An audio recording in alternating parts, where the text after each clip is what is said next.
Hello, everybody, and welcome to another NintendoFuse Game Chat. Today, we're talking all about Sam & Max Beyond Time and Space for Nintendo Switch.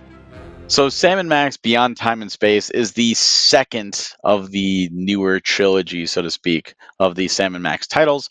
Sam & Max games are point-and-click comedic adventures, and this time it's another 5 episodes. The first game was 6, it's only 5 episodes, and these are interconnected cases where there's a overarching theme and story to tell with these smaller episodes to go through. This does take place after the first set of 6 episodes, so think of it like a season 2. They are definitely referencing the first game. There's callbacks, there's even time travel to the first game, so it is recommended to play the first game first. However, you can jump in at any moment. Also, this came out December 8th, 2021 from Skunkabe Games, and they did provide review codes. So thank you very much for the review codes.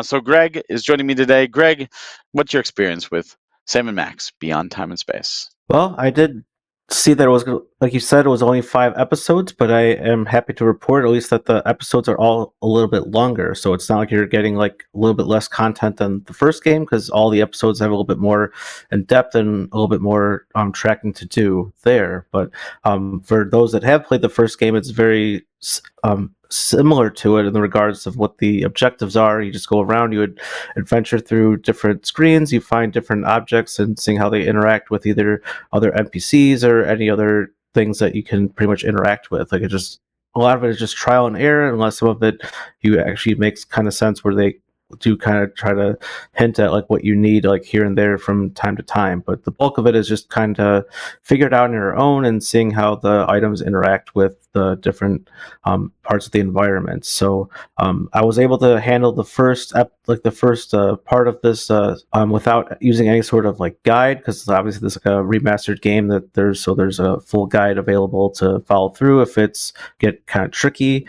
But I was able to figure out the first segment without doing that, and it was a lot of fun. It was a little story about going to the North Pole and then also trying to like rescue Santa Claus from like a some sort of. And actually I'm blanking on the thing that actually like takes control of the North Pole, but essentially you're just trying to restore like Christmas and get everything all back there, and then towards like the end of the game you're traveling through like Christmas past and Christmas present and Christmas future, which is a nice time traveling theme reference there. And I thought that was a really nice touch and really enjoyed a lot of the story elements involved there. And then pretty much the other cases kind of take you through like a Easter Island type thing where there's a volcano erupting and then you're trying to stop the volcano from like destroying basically all these different head things that are on this island. And then pretty much from there, then there's like other stories that go through. I did complete all 5 of the stories, so I wasn't going to just pretty much spoil like the main parts of it. So just pretty much like the first 2 to discuss deeper there. But I did use like a guide to go through some of the later elements, just because, especially the one with the vampire story, there was a very area where you're not really quite even sure what you're supposed to be doing, and then there was like a lot of like going back all the way back to the street and then talking to one character, then going all the way back to the castle and then doing one thing here, and then it's like go all the way back to the street, interact here. So it's like required a very specific sequence, and I can see that getting very frustrating for some people to try to have to do a lot of backtracking and going through, because like the movement speed is still kind of similar to the first, where there is a run option, but it's also not like a very fast to move around option. So even just traveling between can be kind of cumbersome and also kind of slow, where like if there was some sort of teleportation might be more useful. And then upon my further replay through of the first game, I had noted on our podcast it would be great if they also had like a difficulty setting where you can kind of skip some of the objects interaction and just be able to sit there and enjoy the story, because I actually did really enjoy all 5 of the different story elements. And I think like something like that to kind of make it more simplistic on the adventure side would be a point in their favor, to actually see kind of like be able to experience the full story without getting the frustration and being stuck at where to do like location you're supposed to be at, which character you're supposed to talk to, and which dialogue things and objects interact with each other. So those were like the main 2 takeaways I had, but I don't know if you had similar different experience though, Barry. Yeah, so this is probably my favorite of the trilogy. I think each of the five stories is great in their own right. They're very varied. I mean, Jurgen alone as a character is just fantastic. Like, I love the the whole storyline with him and his castle and his disco and all that stuff. And I'm a sucker for time travel, and I think they use this really interesting. You know, when you start getting into it's called Beyond Time and Space because you legit start going, back and forth in time. And there's a really interesting spot that doesn't kind of make sense in about why it's happening in, I think it's the fourth episode, where you're in your office and you like look outside and there you are, and they toss you an item and then you toss them an item back and you're like, okay, well, now I have this item, now I'm able to continue.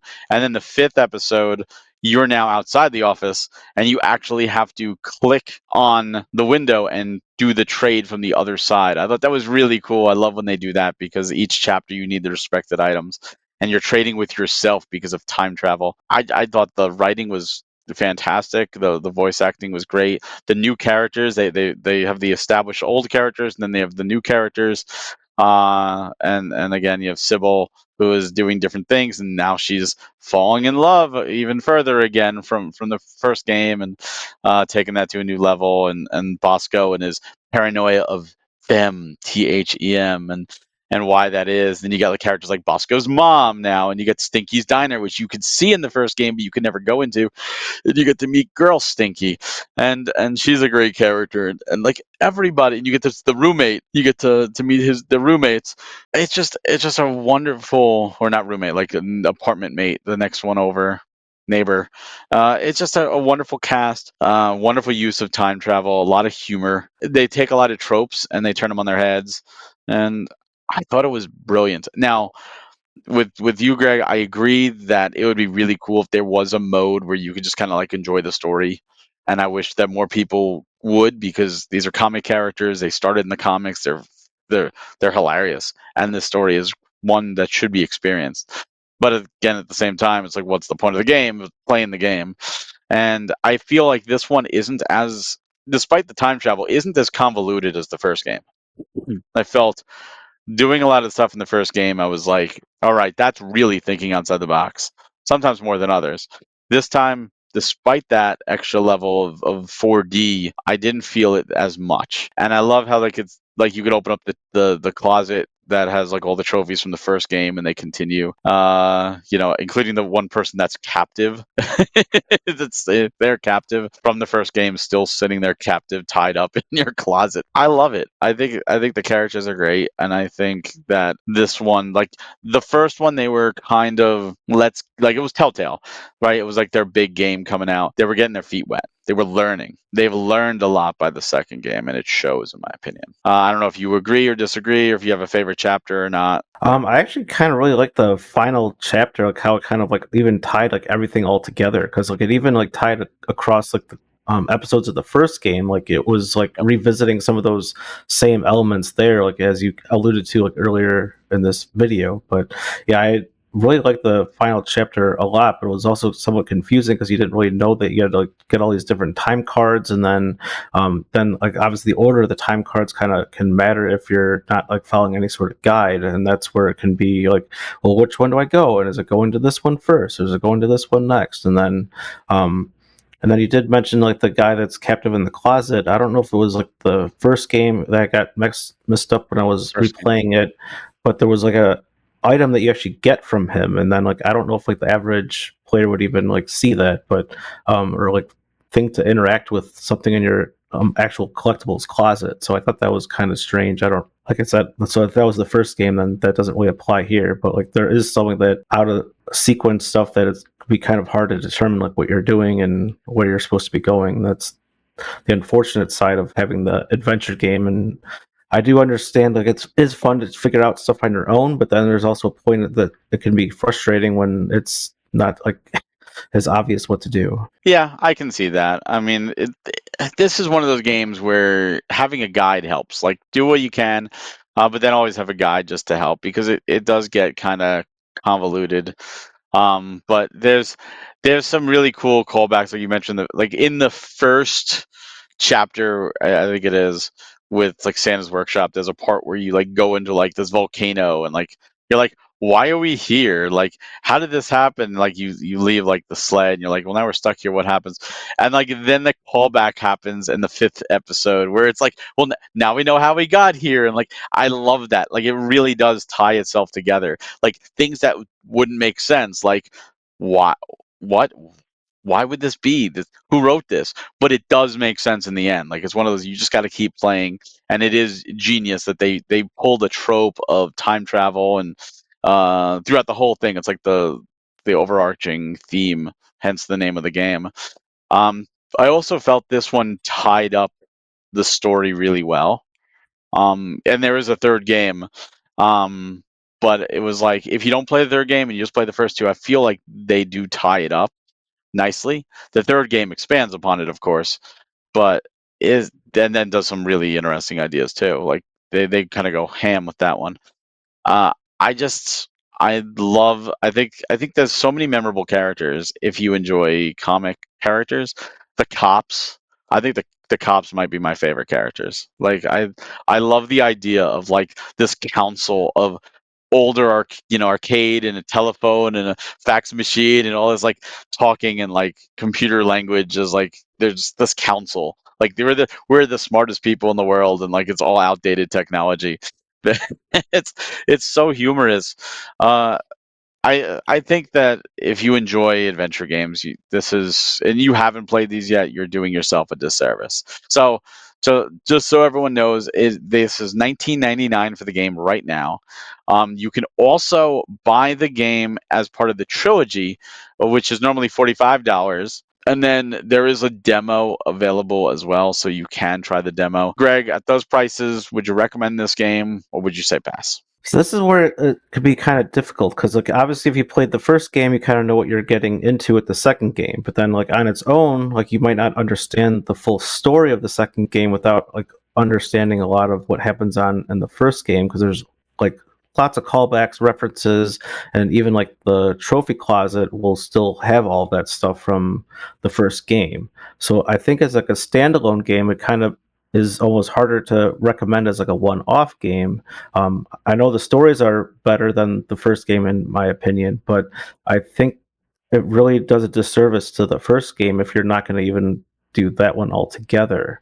So I think if you're just looking to buy one Sam and Max game, and I don't know if I could easily recommend just like one, like either the first game or the second game over one or the other, but I would absolutely want to recommend the trilogy because then you're getting all three of the games, and then you get all three the story arcs that are all connected together. Because as you said, like the humor of the stories is really what makes it very intriguing and engaging, and you really kind of want to see where it goes. And then they do an excellent job of like literally tying in every single detail. Like they really outlined every single thing, like you said, like like a callback to the actual volcano, like in the final episode, and then they even have like where you're doing the trade with yourself, like in the episode like between 4 and 5.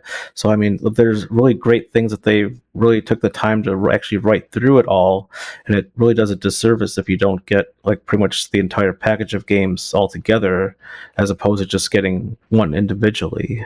So I think it's kind of harder to recommend the individual game over the just getting the collection. I can see that. So this is the equivalent of season 2 of a show.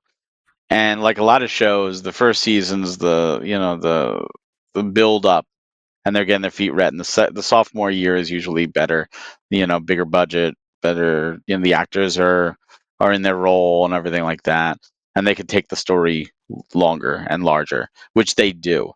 And the first season, the first game is anything but grounded. It is absolutely batshit crazy in the best possible way, and this just goes further. And it's honestly genius with all the time travel elements, how it works out. So if you're interested in point and click adventure games, I definitely recommend buying the trilogy. You're getting them at a discount anyways.